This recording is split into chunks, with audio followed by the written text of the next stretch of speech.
오늘 설교 말씀이 딴 때보다도 한 5분 내지 7분 정도 더 길을지 모르겠어요. 아침에 일부 예배를 드리면서 그 생각을 했습니다. 그러니까 아마 늘 하나님의 말씀이 귀하지만 오늘 아마 좀 이렇게 많이 이렇게 얘기도 나오고 비유도 많이 나오니까 좀 재밌게 들으면 좋을 것 같습니다. 중요합니다. 말씀의 제목은 아브라함을 실험하시는 하나님입니다. 사랑하는 성도 여러분, 하나님의 은혜로 우리 모두 예수를 믿게 되었습니다. 성경은 예수를 믿게 되는 것이 우리의 노력과 애쓰고 수고한 것이 아니라고 말해주고 있습니다. 그래서 저와 여러분들은 늘 에베소서 2장 8절 9절의 말씀을 기억을 해야 됩니다. 너희가 그 은혜를 인하여 믿음으로 말미암아 구원을 얻었나니 이것이 너희에게서 난 것이 아니요 하나님의 선물이라. 행위에서 난 것이 아니니 이는 누구든지 자랑치 못하게 함이라고 말하고 있습니다. 하나님은 우리들이 예수를 믿고 난 후로는 예수님에 대해서 두 가지 사실을 잊지 말고 살아가라고 말씀합니다. 첫 번째는 예수님은 모든 믿는 자들의 구세주가 되었다는 사실입니다. 예수님은 우리의 세이비어가 되는 겁니다. 예수님의 이름의 뜻이 무엇이죠? 마태복음 1장 21절에 가보시면 그가 자기 백성을 저희 죄에서 구원할 자이심이라고 말하고 있습니다. 또한 사도행전 4장 12절에 보시면 다른 이로서는 구원을 얻을 수 없나니 천하 인간의 구원을 얻을 만한 다른 이름을 우리에게 주니 없음이라고 분명히 말하고 있습니다. 예수님께서 죄로 말미암아 영원한 멸망 가운데 있었던 모든 사람들을 위해서 대신 고난의 십자가를 지시고 보배롭고 의로운 피를 흘려 주었습니다. 그 흘리신 피로 인해 예수님은 모든 믿는 자들에게 거룩한 하나님 앞에서 죄사함을 얻게 해주신 구세주가 되었다는 말씀입니다. 두 번째는 예수님은 믿는 자들에게 주님이 되었다는 사실입니다. 이 부분이 우리 모두에게 잘 적용이 되고 있지 않나라는 생각도 듭니다. 주님이라는 뜻은 무엇입니까? 세 가지가 있는데 두 가지만 보겠습니다. 하나는 나의 하나님이라는 겁니다. 이 사실이 아무 의심 없이 믿어지는 분은 아멘 하시기 바랍니다. 사람으로 되어오신 예수님은 참 하나님이라는 겁니다. 성자 하나님이십니다. 예수님은 전지전능 무소부지하신 아버지와 동일하신 하나님입니다. 사람의 머리나 지식으로 따져서 알게 되는 것이 아니고 말씀을 믿음으로 알게 됩니다. 예수님은 우리를 도와주시는 좋으신 하나님입니다. 예수님의 이름에는 하나님의 능력이 있습니다. 그 이름을 주의 영광을 위해서 사용해 주시기를 부탁드립니다. 또 하나는 주님이라는 말은 나의 주인이라는 말입니다. 예수께서 죽으시고 부활하심으로 사망의 세력을 잡은 자 마귀를 물리쳤습니다. 마귀로부터 우리를 해방시켜준 예수님은 저와 여러분의 주인이 되었습니다. 우리들은 모든 일이 형통하고 잘 될 때는 하나님의 은혜라고 곧잘 말합니다.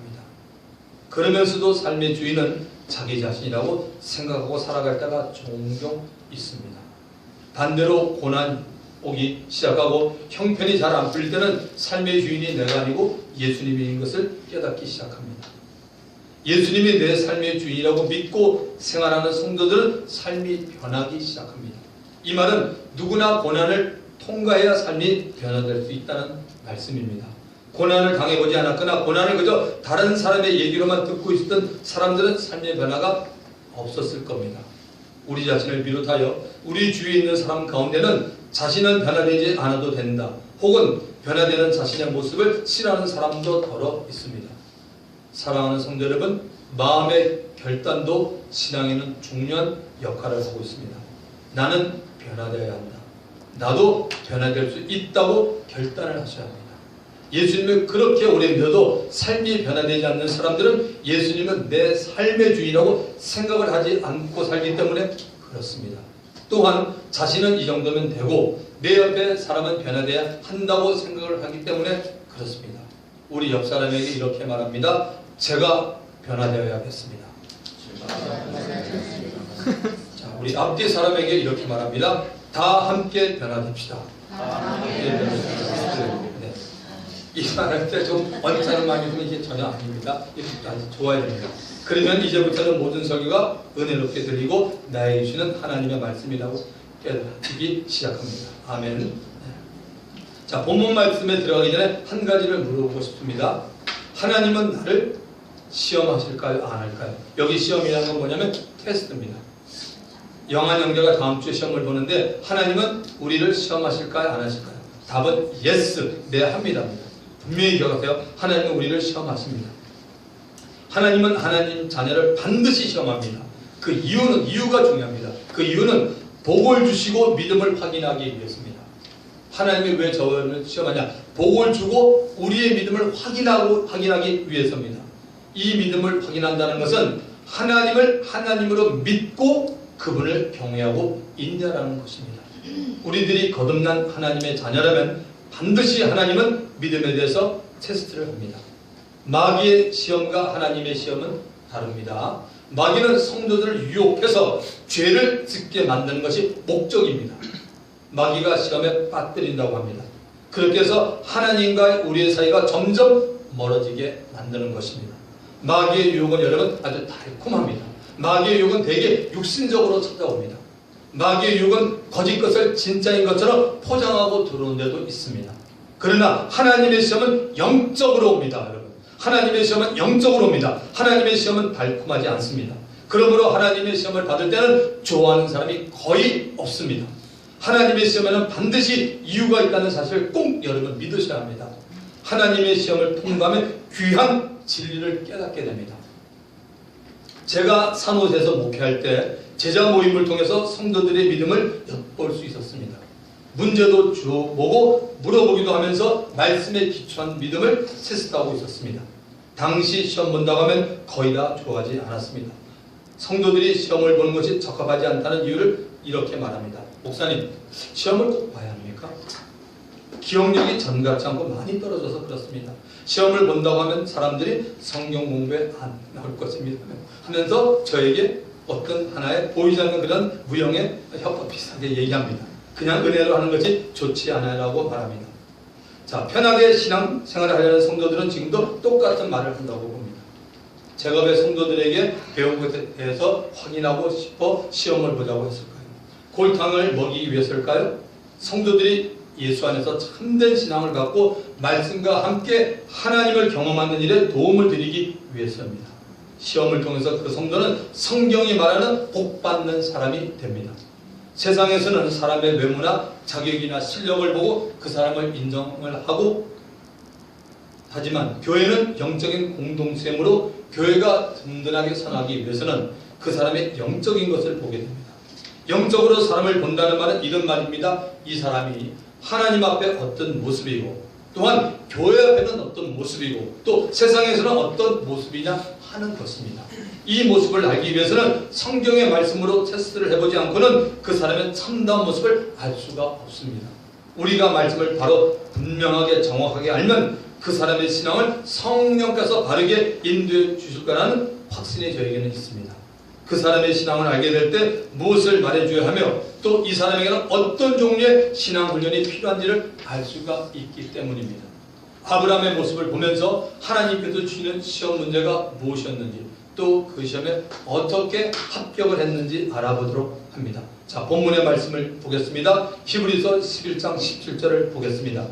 아브라함은 시험을 받을 때 믿음으로 이삭을 드렸으니 그는 약속을 받은 자로 돼 그 외아들을 드렸느니라고 말하고 있습니다. 우리 가운데는 이미 이 사건을 잘 알고 있는 분들도 있기에 하나님께서 아브라함에게 주신 시험이 무엇인지 압니다. 그러나 이 히브리서를 기록한 저자는 아브라함이 믿음으로 시험에 합격한 부분을 강조하고 있으므로 그 시험이 무엇인지 우리가 다시 한번 살펴보는 것이 좋다고 봅니다. 조금 수고스럽지만 창세기 22장을 다 여러분이 펴보시기 바랍니다. 성경을 피시기 어렵거나 글자를 보기 힘든 분은 스크린을 보면 될 것 같고, 창세기 22장 1절과 2절을 저와 같이 한번 합독을 했으면 좋겠습니다. 자, 성경을 다 피셨나요? 창세기 22장 1절 2절, 아니면 여기 스크린을 봐도 똑같습니다. 자, 그럼 우리 다 같이 읽습니다. 시작. 그일 후에 하나님이 아브라함을 시험하시려고 그를 부르시되 아브라함 하시니 그가 이르되 내가 여기 있나이다. 여호와께서 이르시되 내 아들 내 사랑 복장 이삭을 데리고 모리아 땅으로 가서 내가 너에게 알려준 한산 고깃돌들을 번제로 드리라고 말합니다. 이때는 여러분 아브라함의 독자 이삭이 20세 안팎이 되었을 것입니다. 아브라함의 나이가 약 120세 가량이 되었고 75세부터 하나님의 손에 이끌려 45년 동안 하나님의 은혜로 지내고 있었던 때입니다.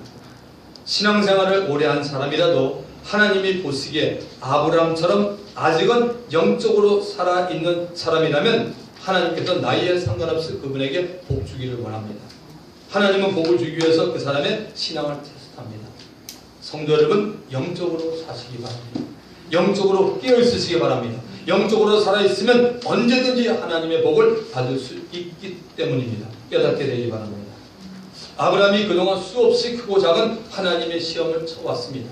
때로는 불합격도 하고 합격도 하곤 했습니다. 처음 시험에는 불합격했습니다. 본토 친척 아비집을 떠나라고 했는데 즉시 떠나지 않았습니다. 이 부분은 제가 지지난주 설교에서 자세히 여러분에게 말씀드렸습니다. 불합격한 것입니다. 시험 기간이 지나서 답안지를 내면 여러분 어떻게 됩니까? 합격입니까? 불합격입니까? 불합격입니다. 시험 기간이 지나면 일단 불합격이죠. 지금 아브라함 앞에 놓여있는 시험 문제는 상당히 어려운 문제입니다. 아브라함의 일생에 지금까지 이렇게 어려운 문제를 만나본 적이 없었습니다. 문제가 무엇입니까? 아브라함이 사랑하는 독자 이삭을 데리고 모리아산으로 가서 그 이삭을 번제로 드리는 것이 시험입니다. 이 순간 아브라함이 받은 충격이 여러분 얼마나 컸겠습니까? 상상하기가 힘든 충격을 받았을 것입니다. 망치로 머리를 얻어맞은 충격보다 더 센 충격을 받았을 겁니다. 제가 초등학교 4학년 때입니다. 제가 그때 종로 5가 있는 효저국민학교를 다녔습니다. 방을 청소하는 손에 잡히는 나무 빗자루로 머리를 심하게 제가 한번 맞은 적이 있습니다. 그때 순간적으로 제가 비틀거리면서 정신을 잃고 쓰러졌습니다. 조금 후에 깨어났습니다. 그때 제 몸에 힘이 빠지고 정신을 잃은 것을 발견했습니다. 별이 왔다 갔다 했습니다. 요즘은 여러분 충격받는 것을 스트레스 받는다라고 말하죠. 스트레스는 아주 무섭습니다. 최악의 사태로 연결되면 스트레스는 죽음을 맞이할 수도 있습니다. 충격을 받지 않으려면 다른 사람에게 말을 하거나 전달할 때 조심스러운 필요가 있습니다. 가끔은 이러한 충격을 잘 소화해내는 지혜로운 분들도 있습니다. 지금은 이제 고인이 되셔서 천국에 가 계시는 한국신학계 거목이었던 고 박윤선 목사님의 얘기를 하나 들려드리겠습니다. 신학기가 시작이 되고 첫 수업 시간이 되었습니다. 마침 박사님의 시간이 되었습니다. 공개 질문 형식으로 수업이 시작되었습니다. 어떤 학생이 이렇게 질문합니다. 교수님은 성경에 기록된 모든 사실을 다 믿습니까? 대답하시기를 네, 다 믿고 있습니다. 그러면 영적 은사에 대해서는 어떻게 생각하십니까? 교실에 있는 모든 학생들의 분위기가 아주 조용해졌습니다. 네, 은사를 인정하고 있습니다. 그렇다면 교수님은 방언의 은사에 대해서도 인정하고 계십니까? 네, 인정을 하고 있습니다. 그러면 교수님은 방언을 하고 있습니까? 잠시 또 침묵이 흘렀습니다. 그리고 교수님이 입을 열었습니다. 상기된 얼굴로 형제님, 유감스럽게도 나도 아직 방언을 하지 못하고 있습니다. 신학교 개강 첫 수업이 침울하게 끝났습니다. 박윤선 목사님으로서는 아주 모욕을 당했다고도 할 수 있습니다. 또한 충격을 받았다고 할 수 있습니다. 이제 신학을 갓 시작한 학생이 신학의 선배요, 한국 기독교의 대들보와 같은 모든 사람들의 존경을 받고 있는 교수님에게 무례하게 공개적으로 질문을 한 것입니다. 다음 주 교수님이 그 시간에 나오지 않았습니다. 모두들 다 걱정을 하고 있었습니다. 그 다음 주도 나오지 않았습니다. 학교 측에 연락을 해봐도 교수님에 대해서 다들 잘 모른다고 말할 뿐입니다. 셋째 주 되는 날 교수님이 등교하였습니다. 그리고 그 수업에 들어서 이렇게 말씀하셨습니다. 저는 3주 전에 나에게 해주었던 질문에 대해서 집으로 돌아가서 곰곰이 생각을 해보았습니다. 분명히 성경대로 그 학생의 질문이 맞은 것입니다. 저는 제 자신에게 물어봤습니다. 왜 하나님께서 주시겠다는 영적인 선물을 받지 않고 내 영혼의 만족을 주지 못하고 있냐라고 제 자신에게 물어봤습니다. 그리고 학생들에서 수업을 가르쳐 주는 것도 중요하지만 더 중요한 것은 내 영혼이 힘을 얻는 것이라고 저는 결론을 내렸습니다. 그래서 다음 날부터 어제 밤까지 약 3주간을 기도원에 가 있으면서 하나님께 매달리고 기도도 저도 방언을 받고 내려왔습니다라고 말했습니다. 실제로 있었던 일입니다. 사랑하는 성도 여러분, 박윤선 목사님은 분명히 충격을 잘 살려서 자신을 돌아보며 하나님 앞에 무릎을 꿇음으로 해서 자신의 영혼에 더 큰 힘을 받게 되었다는 말씀입니다. 아브람도 연약한 인간이라 무엇인가를 고민해보며 하나님 도대체 왜 그렇게 하십니까? 라고 따져보며 불평을 했을 것 같은데 성경은 그 부분에 대해서 얘기를 하지 않고 있습니다. 만약에 아브람이 불평을 했더라면 몇 가지를 할 수 있었을 것입니다. 아마 우리도 그 입장이라면 이런 생각이 들지 않아 생각이 듭니다. 아니, 아들을 주실 때는 언제고 또 아들을 데리고 가시겠다는 말입니까? 하나님, 사람도 한 번 줬으면 도로 달라고 하지 않는데 왜 하나님이 돼가지고 째째하게 나에게 하나뿐인 독자 이삭을 달라고 합니까? 하나님, 이삭은 안 돼요. 이삭만큼은 안 됩니다. 다른 것을 요구하면 제가 드리죠. 제 목숨을 내려가면 제 목숨을 드리겠습니다. 하나님, 마음이 변하신 겁니까? 분명히 이삭을 통해서 큰 민족을 이루겠다고 하셨는데 이삭을 죽이면 큰 민족이 생기지 않습니다. 하나님, 다시 한번 생각해 보시는 것이 좋지 않겠습니까? 그런데 아브라함이 왜 이런 불평들을 하지 않았고 오히려 아침 일찍 일어나서 하나님이 명령하신 대로 준비를 마치고 하나님께서 지시하신 그 산으로 갈 수 있었습니까? 아브라함은 많은 세월을 지내오면서 하나님이 하나님이심을 깨닫게 되었습니다. 다른 말로 하면 하나님은 인생이 아닌 전능하신 분임을 깊이 알게 되었다는 것입니다. 무에서 유를 창조하신 분이고 없는 것을 있는 같이 부르시는 하나님을 알게 되었습니다. 또한 그 하나님은 자신의 약속에 신실하신 하나님임을 알게 되었습니다. 그러므로 아브라함은 하나님을 사람의 머리나 지식이나 경험으로 알려고 하는 것이 얼마나 어리석은 일인지 알게 된 겁니다. 그리고 더 중요한 사실은 하나님이 이 아브라함을 사랑하고 있다라는 것을 배웠습니다. 아브라함은 자신이 살아온 인생의 길을 바라보면서 때로는 참으로 힘들고 아찔한 순간들이 여러 번 있었는데 하나님께서 아브라함을 사랑하심으로 불꽃 같은 눈동자로 아브라함을 지켜보시고 구원해 주신 일을 잊을 수가 없는 것입니다. 아브라함은 하나님의 은혜로 살면서 고난을 감당할 수 있는 방법을 배웠습니다. 이유를 알 수 없는 고난, 금방 깨달을 수 없는 고난, 자기의 잘못으로 만난 고난, 하나님 앞에 잘하고 있는데 찾아오는 고난, 고난이 끝난 것 같은데도 계속적으로 오는 고난, 이러한 고난을 이기고 나가는 길은 둘이 아니고 하나님 것을 발견했습니다. 바로 하나님은 여전히 나를 사랑하고 계시구나는 고백을 하는 것입니다. 우리 다 같이 고백합시다. 하나님은 여전히 나를 사랑하고 계십니다. 우리 옆사람에게 한번 얘기하시기 바랍니다. 하나님은 당신을 여전히 사랑하고 계십니다. 하나님은 당신을 여전히 사랑하고 계십니다. 할렐루야. 이 사실을 확실히 믿고 나가면 여러분이나 저나 우리가 만나는 문제를 통해서 하나님께서 하나님이심을 나타내실 것입니다. 고난 그 자체만 보면 좋을 것이 없습니다. 우리 입에서 나오는 말은 왜 하필 많고 많은 사람들 중에서 왜 나에게 이런 시련이 일어나야 하는가라고 원망뿐입니다. 모든 사람들이 이런 원망에 찬 시각에서 보게 마련인 것입니다. 그러나 고난을 볼 때 고난 자체를 먼저 보지 말고 하나님의 사랑부터 먼저 생각하는 것입니다.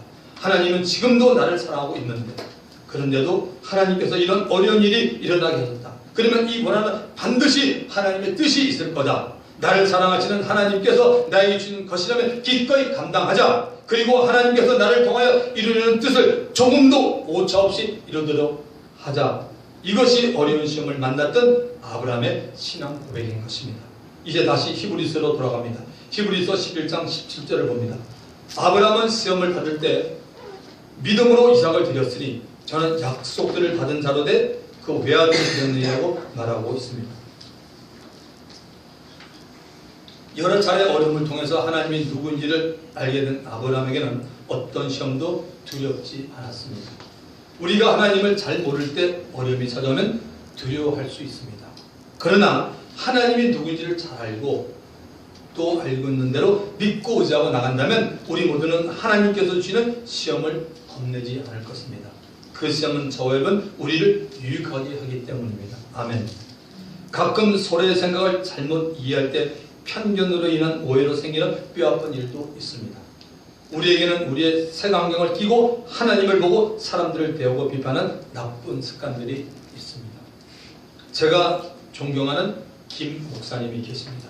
이분이 어렸을 때 부모님이 이혼을 하고 후에 아버지는 돌아가시고 어머니는 다른 곳으로 출가하는 바람에 중학교 시절부터 혼자서 독학을 하면서 생계를 유지하면서 살아야 되었습니다. 어느 추운 겨울날 체육 시간에 체육 선생님이 학생들의 정신 상태가 좋지 못하다고 반 학생들을 전부 운동장에 교복 상의를 벗고 나가라고 했습니다. 당시 김 목사님은 그 반의 반장으로 있었습니다. 수술거리는 반 학생들을 진정시키고 얘들아, 선생님이 우리에게 관심이 있어서 하는 훈련 같은데 그냥 나가보자 하면서 학생들을 데리고 나갔습니다. 모두가 상의를 벗고 내복 차림으로 나왔습니다. 그런데 김 목사님은 너무나 가난해서 내복 살 돈이 없어서 맨살에 교복을 입고 다녔습니다. 김 목사님은 운동장에서 체육 선생님이 나올 때까지 학생들을 줄을 세워놓고 기다렸습니다. 그리고 혼자 이렇게 생각했습니다.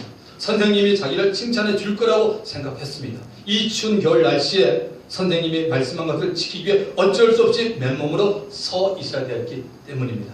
조금 지나서 체육 선생님이 나왔습니다. 선생님은 아이들 한번 보신 후에 반장인 김 목사님에게 화를 내면서 때리기 시작했습니다. 너 반장이라는 놈이 이렇게 반항적이니 반학생들 꼬리 형편없지 하면서 계속 1시간 내에 학생들 앞에서 발로 차고 때리고 하면서 온몸이 피투성이가 되었다고 합니다. 당시에 김 목사님은 일어나서 맨살로 서 있다는 이유를 말하고 싶었지만 여러 학생들 앞에서 선생님의 체면을 생각해 드렸고 또 자신이 가난하게 살고 있던 모습을 보여주기 싫었다고 합니다. 만약에 그때 그 체육 선생님이 반장이 반항적으로 나왔다는 색안경 대신에 이해 안경을 썼다면 이렇게 말할 수 있었을 겁니다. 얘야, 너 집에 무슨 일이 있니? 왜 이렇게 추운데 겨울에 내복을 입지 못하고 있니라고 하면서 선생님 자신이 입고 있었던 상의를 입혀주었을 겁니다. 그랬다면 선생님은 아이들의 격색에 존경을 받는 선생님으로 남아있었을 겁니다. 그때 어린 나이였지만 김 목사님은 마음속으로 이런 결심을 했다고 합니다. 앞으로 내가 살아가는 동안 상대를 모르는 상태에서 내 생각으로 판단하고 비판하는 사람이 되지 않겠다라고 했답니다. 그 목사님이 LA에 있는 은혜한인교회 원로 목사님인 김광신 목사님입니다. 제가 개인적으로 정말 존경하는 목사님입니다. 당시 예수를 믿지 않았던 목사님이셨지만 하나님께서 그때 이미 하나님의 종으로 양육을 시켰던 것 같습니다. 자, 마태복음 7장 1절과 2절을 보시면 비판을 받지 아니하려거든 비판하지 말라. 너희 비판하는 그 비판으로 너희가 비판을 받을 것이요 너희가 헤아리는 그 헤아림으로 너희가 헤아림을 받을 것이라고 말하고 있습니다. 사랑하는 성도 여러분, 신앙은 성숙이 되어갈 때 참으로 맛이 나게 됩니다. 김치를 담글 때 그 사람의 손끝에서 김치 맛이 나듯이 신앙도 그 사람이 편견을 버릴 때 성숙의 맛이 나게 됩니다. 이제부터는 농담하실 때 빼고는 하고 싶은 얘기는 여러분 그냥 하지 마시고 한 번 더 상대를 생각한 후에 하시기 바랍니다. 그러면 저와 여러분은 하나님이 보실 때 참으로 하나님의 마음을 흐뭇하게 해드리는 사람이 될 것입니다. 히브리서 11장 18절을 봅니다. 그에게 이미 말씀하시기를 네 자손이라 칭할 자는 이삭으로 말미암으니라 하셨으니, 여기 다시 한번 아브라함의 믿음을 볼 수 있습니다. 성령께서 당시 아브라함이 독자 이삭을 바치라는 말씀을 들었을 때 이미 이삭을 통해서 이 땅에 너희 자손, 즉 그리스도를 보내주시겠다는 하나님의 말씀을 기억하고 있었다고 알려주고 있습니다. 하나님의 말씀을 그때마다 기억하는 사람과 기억하지 못하는 사람과는 결정적인 순간에 달라집니다. 예수님도 종종 제자들을 향해서 내가 한 말을 너희가 기억하고 있느냐라고 물어보셨습니다. 또 마귀에게 유혹을 받으실 때도 기록된 말씀으로 물리쳤는데 이때 예수님이 성경을 보고 말한 것이 아닙니다. 기록된 하나님의 말씀을 예수님도 암기하고 있었기 때문에 그 가운데 적절한 말씀으로 자신을 유혹하던 마귀를 물리친 겁니다. 제가 종종 여러분에게 하나님의 말씀을 암기하라고 부탁을 드릴 때 암기를 정말 잘 좀 해줬으면 좋겠습니다. 여러분의 영혼을 위해서입니다. 여러분이 암기한 말씀이 여러분의 입술을 통하여 나올 때 다른 영혼을 구할 수 있습니다. 그 말씀이 병든 자를 일으킵니다. 그 말씀이 또한 지친 영혼들에게 위로와 소망을 줄 수 있음을 꼭 기억해 주시기 바랍니다. 19절을 가보겠습니다. 그가 하나님이 능히 이삭을 죽은 자 가운데서 다시 살리실 줄로 생각한지라 비웃건대 그를 죽은 자 가운데서 도로 받은 것이니라. 무엇을 말하고 있습니까? 아직까지 부활을 보지 못하고 듣지 못한 아브라함이 하나님께서 이삭을 죽이고 부활을 시키는 것을 보고 있다는 놀라운 믿음입니다. 믿음은 여러분 바라는 것들을 실상이요 보지 못한 것들의 증거라고 히브리서 11장 1절에 말하고 있지 않습니까? 실제적인 것에 대해 얘기를 해보고 싶습니다. 아브라함은 한 가지를 바라고 있었습니다. 아브라함은 그동안 하나님의 지시에 의해서 여러 번 이곳 저곳에서 제단을 쌓아 나갔습니다. 창세기 12장부터 21장까지 여러분이 계속 보면 아마 이 부분은 이달만 28년 창세기 그 성경 강론할 때 더 자세하게 이렇게 알려드릴 겁니다. 계속 보면 아브라함은 많은 세월을 지나면서 하나님께 여러 번 단을 쌓은 것을 볼 수 있습니다.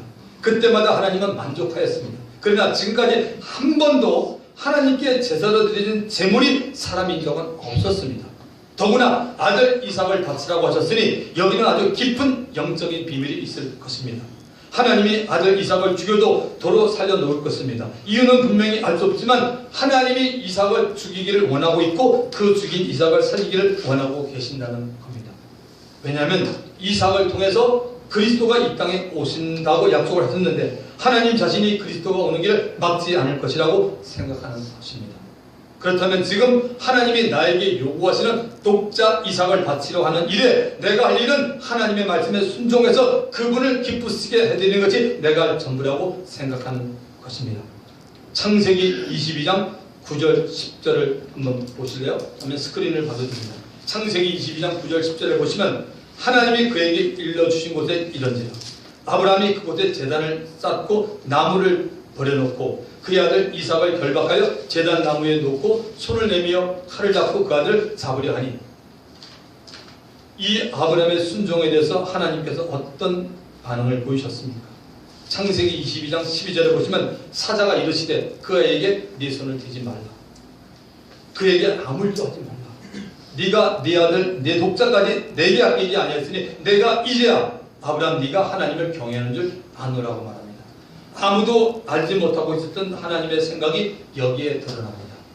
이미 저와 여러분은 성경을 봤기 때문에 하나님의 생각을 알지만 당시 아브라함이 어떻게 하나님의 생각을 알 수가 있었겠습니까? 모르는 것이 당연합니다. 저와 여러분도 마찬가지입니다. 우리도 그렇게 성경을 보고 외우고 하지만 우리에게 어려운 일이 닥치면 얼마나 자주 이 성경이 순식간에 우리 눈에서 사라집니까? 경험 많이 해보셨죠? 그리고 엉뚱한 생각과 말을 합니다. 엉뚱한 사람을 만나서 무엇인가 들으려고 합니다. 사람을 따라갑니다. 이런 경우가 우리의 삶에 일어나지 않기를 저는 바랍니다. 이삭은 처음부터 하나님이 제물이 될 수 없음을 하나님이 아시고 계셨습니다. 잘 들어보십시오. 이삭이 죽으면 그는 육신이 다시 살 수는 없습니다. 이삭도 한 사람이 죄인이기 때문에 그렇습니다. 죄인이 피를 흘리고 죽으면 그는 다시 살지 못합니다. 다시 살 수 있고 하나님도 살릴 수 있는 사람은 영적 이삭의 역할을 할 바로 그리스도 한 분입니다. 믿으시면 아멘. 요한복음 11장 25, 26절은 말합니다. 예수께서 이르시되 나는 부활이요 생명이니 나를 믿는 자는 죽어도 살겠고 무릇 살아서 나를 믿는 자는 영원히 죽지 아니하니 이것을 내가 믿느냐라고 마르다에게 말씀했습니다. 예수님은 죄가 없으신 분이십니다. 사망이 예수님을 가둬줄 수가 없습니다. 그러나 아브라함의 아들 이삭은 죽으면 이 땅에서는 더 이상 살지를 못합니다. 흙인 육체는 흙으로 돌아가기 때문입니다. 그러므로 하나님은 자신을 위해서 한 어린 양을 준비해 두었습니다. 창세기 22장 13절을 보시면 아브라함이 눈을 들어 살펴본 적 한 수양이 뒤에 있는데 뿔이 수풀에 걸렸는지라 아브라함이 가서 그 수양을 하려다가 아들을 대신하여 번제로 드렸더라. 이 수양은 아브라함이 준비한 것이 아닙니다. 하나님이 번제를 받기 위해서 하나님이 친히 그 수양을 준비했습니다. 아브라함은 이 사실을 전혀 몰랐습니다. 하나님께서 하시는 일이 그렇습니다. 오늘 저와 여러분 하나님 옆에 나와서 하나님을 우리가 먼저 인정한다면 삶의 두려움을 걱정하지 마시기 바랍니다. 정말 하나님이 원했으면 하나님이 모든 것을 준비해 놓고 있는 걸 믿으시기 바랍니다. 아멘. 하나님은 자신이 사랑하고 있는 아브라함이 자신을 경외하고 있는 걸 확인하고 싶어 했습니다. 그 결과 하나님은 아브라함이 자신의 독자 이삭보다 하나님을 더 사랑하고 있는 것을 확인하셨습니다. 하나님께서 아브라함 한 사람의 믿음을 모든 세상 사람들의 대표로 삼으셨습니다. 그리고 이렇게 하나님을 사랑할 수 있는 사람들을 위해서 자신의 하나뿐인 독생자 예수 그리스도를 하나님의 어린 양으로 내주신 것에 대해서 하나님은 조금도 아까우거나 후회하지 않았습니다. 이것이 바로 놀라운 하나님의 사랑입니다. 로마서 8장 이 사실을 증언하고 있습니다. 로마서 8장 31절부터 35절에 말합니다. 그런 적 일에 대해 우리가 무슨 말을 하려? 만일 하나님이 우리를 위하시면 누가 우리를 대적하려?